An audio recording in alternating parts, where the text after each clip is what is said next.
yang menjadi kebutuhan dan mana yang menjadi keinginan. Untuk kebutuhan bisa ditunda? Bisa nggih, karena kebutuhan itu menyangkut menyangkut kepentingan yang memang harus dipenuhi. Sedangkan keinginan bisa ditunda? Bisa nggih, bisa ditunda, bisa dikurangi atau bahkan dihilangkan. Nah, ini seperti tadi sudah panjenengan berembuk ya, berkelompok untuk membantu Ibu Lili. Tadi kita lihat bahwa pengeluarannya Ibu Lili ini minus 180.000 ya. Kalau minus terus setiap bulan, mungkin lama-lama harus berhutang. Padahal pendapatannya selalu kurang, gitu, lebih banyak pengeluarannya, sehingga kita bantu Bu Lili untuk bisa menyesuaikan pengeluaran dan pendapatannya sehingga menjadi nopo seimbang. Ini tadi sudah ibu-ibu sudah berembuk mana yang menjadi kebutuhan dan mana yang menjadi keinginan. Nah, di sini coba kita bantu Ibu Lili untuk menuliskan hasil diskusinya tadi, Bu, mana yang perlu dikurangi. Monggo, sinten dari kelompoknya Ibu Novi? Bu. Nah, tadi yang bisa dikurangi adalah yang pertama uang jajan Dewi, nggih, Bu.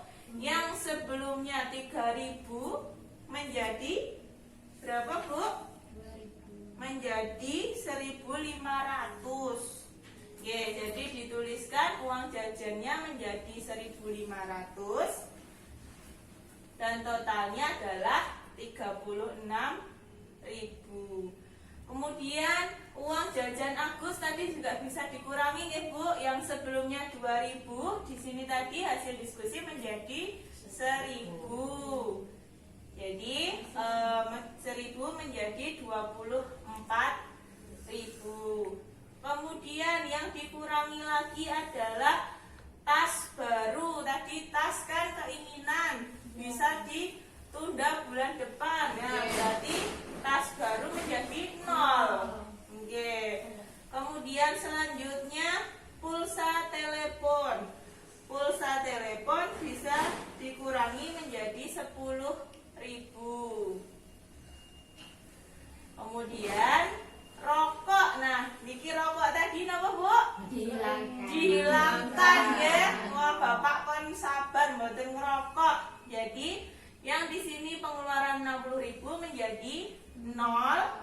Nah, sedangkan monggo di total pengeluarannya ini tadi sudah dihitung ya, Bu Novi, menjadi 590 ditambah 70.000 menjadi 660.000.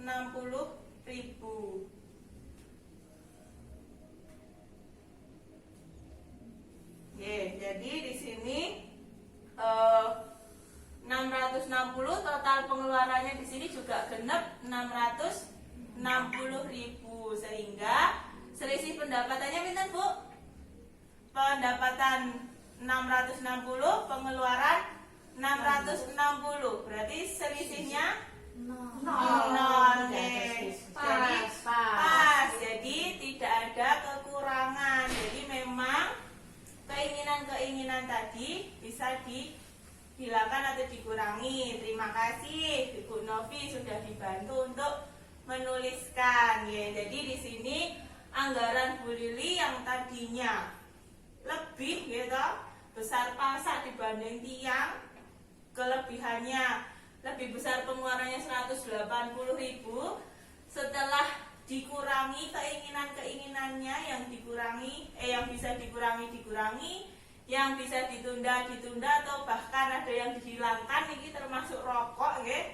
Jadi bapak-bapaknya kan mboten ngerokok rumiyin nggih. Nah, akhirnya bisa menjadi impas 0 nggih. Nah, benjang ketika ada pendapatan lebih, berarti Bu Lili punya kelebihan yang bisa ditabung.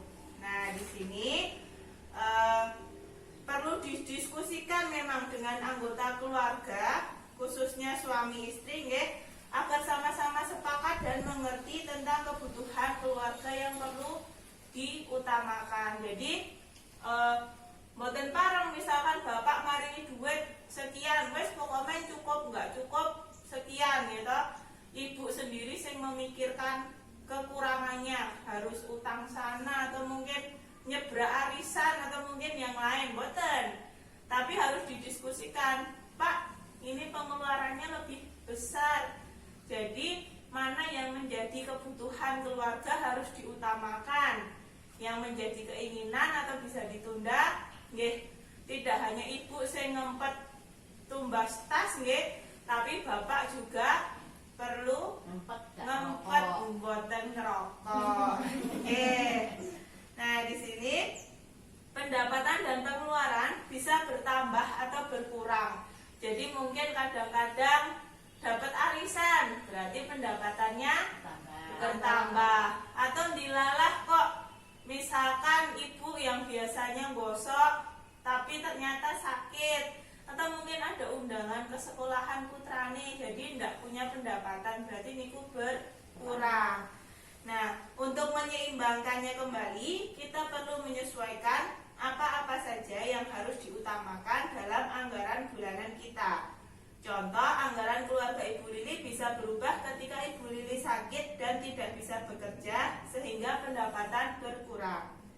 Atau ketika mereka menerima bantuan PKH, dilalah bantuannya mandap. Nggih, oh, senang banget, nggih. Nah, itu termasuk pendapatannya meningkat. Nek pendapatan meningkat mboten langsung tinggi. Napa, Bu? Oh, digo seneng-seneng.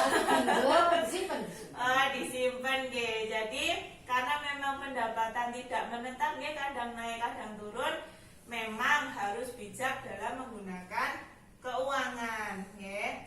Jadi di sini pada buku pintar halaman 9 ada contoh perubahan anggaran keluarga Ibu Lili. Pendapatan akan bertambah ketika menerima uang bantuan, sementara jumlah pengeluaran juga bisa bertambah untuk membiayai keperluan pendidikan dan kesehatan anak-anak. Jadi di sini juga bisa dicontohkan. Ini tadi pendapatan pengeluaran bisa bertambah ketika Agus meminta tas baru. Ketika pulsa telepon, ya misalkan sekarang sekolah daring terus, banyak ibu-ibu yang mengeluhkan paket datanya cepat habis, ya. 10 giga 2 hari, berarti mau tidak mau yang sebelumnya bisa untuk 1 bulan menjadi nambah. Nah, ini juga pengeluaran yang tidak terduga. Jadi yang bisa disesuaikan, monggo bisa dikurangi sehingga nantinya bisa pas. Syukur-syukur saged lebih saged turah. Jadi itu terkait bagaimana menyusun anggaran bagi keluarga. Untuk langkah selanjutnya adalah bagaimana mengendalikan anggaran yang nantinya akan disampaikan oleh teman saya. Jadi saya sampai di materi bagaimana menyusun anggaran bulanan. Sampun paham, Bu? Insyaallah nggih. Jadi bisa dipraktekkan nggih. Mangke dugi griya bisa langsung mencatat mana yang menjadi kebutuhan dan mana yang menjadi keinginan. Wah, iki keinginannya ditunda mawon. Karena juga ngirit ya, Bu, yang punya anak sekolah biasanya paketannya cepat habis. Tapi alhamdulillah ada bantuan dari pemerintah yang nambahi paket data, gitu. Nah, di sini kita akan lanjutkan terkait bagaimana mengendalikan anggaran. Terima kasih. Wassalamualaikum warahmatullahi wabarakatuh. Waalaikumsalam warahmatullahi wabarakatuh.